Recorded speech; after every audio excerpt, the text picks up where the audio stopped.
Taste of my কিচেনলৈ আপোনালোকক welcome কৰিছোঁ। আজি মই এটা বেলেগ এটা ৰেচিপি বনাবলৈ ওলাইছোঁ আৰু সেইটো আচলতে চাউলৰ ৰেচিপি।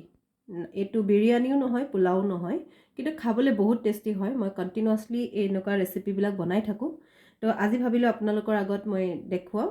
আৰু তাৰ বাবে মই লৈছোঁ চাউল এবাটি, আৰু তাৰ পাছতে মই চয়া চাংছ লৈছোঁ অলপমান, গোটা জিৰা লৈছোঁ, নিমখ লৈছোঁ, তাৰপিছত তেজপাতা আৰু ইলাচি 5টামান আৰু অকণমান ডালচেনি লৈছোঁ।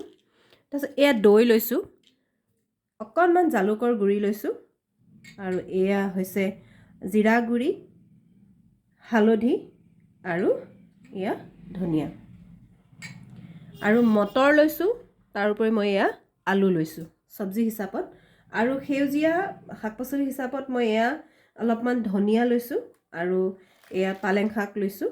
এইখিনি মই পিউৰি বনাই ল'ম, পেষ্ট বনাই ল'ম।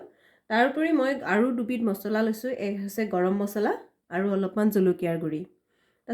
এই 4টা মই সৰু আৰু মিডিয়াম চাইজ আৰু এনেকুৱা 4টা পিঁয়াজ লৈছোঁ, আৰু অলপমান মই এয়া নহৰু লৈছোঁ। এই গোটেইখিনি মই পিঁয়াজখিনি কাটি ল'ম, তাৰপাছতে মই এই নহৰুখিনি পিচি ল'ম।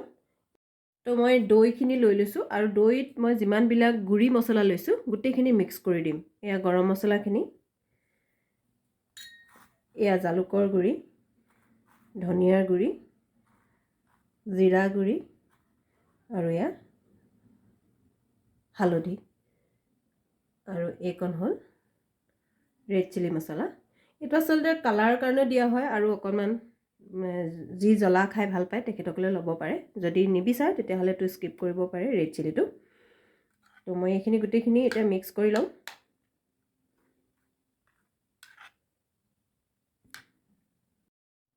দৈৰ লগত মই মিক্সাৰটো বনাই ল'লোঁ গুড়ি মছলাৰ। আৰু এইটো বনোৱাৰ অৰ্থটো হৈছে যাতে কুকাৰত যেতিয়া আমি দিম তেতিয়া এই মছলাখিনি জ্বলি নাযায়, আৰু জ্বলিলে মছলাখিনিৰ পৰা টেষ্টটো তিতা টাইপৰ আহিব। সেইকাৰণে মই এইখিনি মিক্স কৰি লৈছোঁ। আৰু এটা কথা আছিলে, চাউলখিনি প্ৰায় 10-15 মিনিট সময় তিয়াই ল'ব লাগিব, আৰু তিয়াই অকণমান সময় টুকি থ'ব লাগিব, তেতিয়া বহুত ধুনীয়া চাউলটো বনিব। কুকাৰটো গৰম কৰি মই অলপ তেল দি দিছোঁ।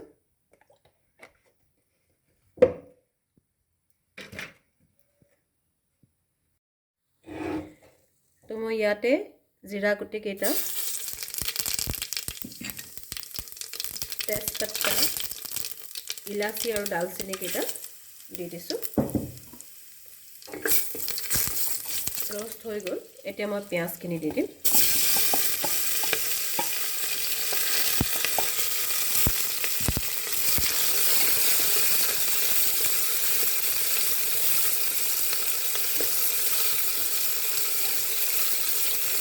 অলপ ফ্লেমটো কমাই দিব লাগিব, মিডিয়াম ফ্লেমত।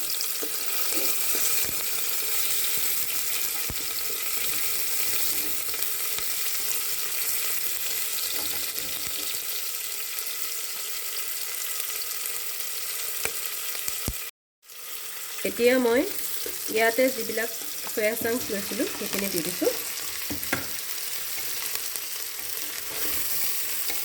অলপ দেৰি মই ইয়াতে ৰোষ্ট কৰি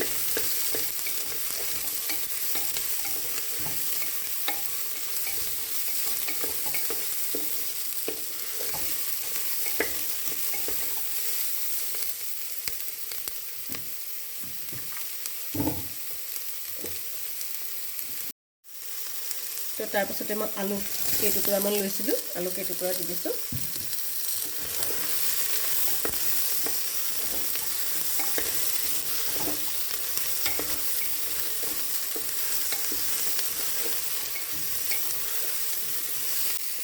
চয়া চাংছ আৰু আলুখিনি অলপ সময় ৰোষ্ট কৰিলোঁ। এতিয়া মই ইয়াতে পিউৰিখিনি দি দিছোঁ, যিখিনি মই পালেং শাকৰ আৰু ধনিয়াৰ পেষ্ট বনাইছিলোঁ সেইখিনি মই ইয়াত দি দিলোঁ।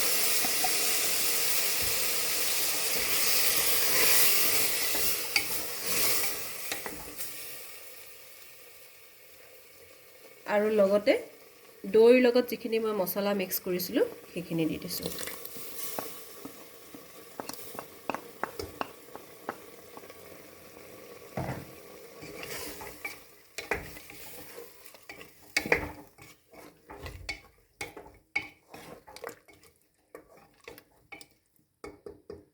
মই এইখিনি অলপ সময় ভাজিম।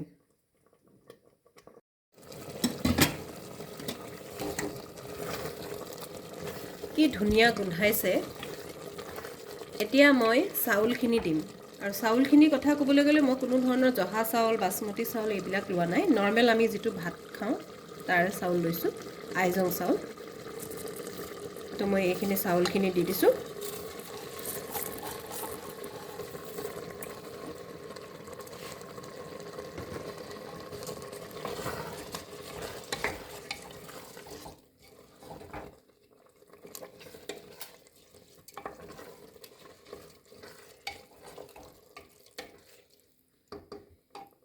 তো এতিয়া মই নিমখখিনি দি দিম। আৰু নিমখটো নিজৰ আন্দাজমতে হ'ব।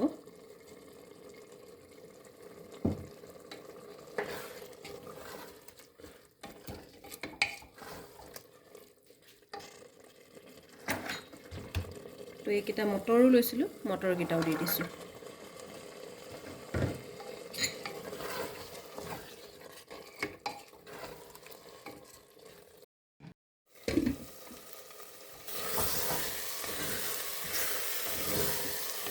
এতিয়া মই পানী দিম। মই এই বাতিৰেই চাউল লৈছিলোঁ, সেইকাৰণে এইটো বাতিৰেই মই যদি এবাতি চাউল লওঁ তেতিয়া 1.5 বাতি পানী হ'ব। এতিয়া মই এয়া এবাতি দিলোঁ।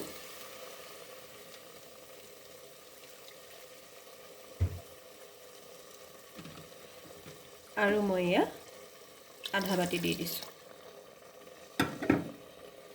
এতিয়া মই ভালকৈ অলপ লৰাই দিম।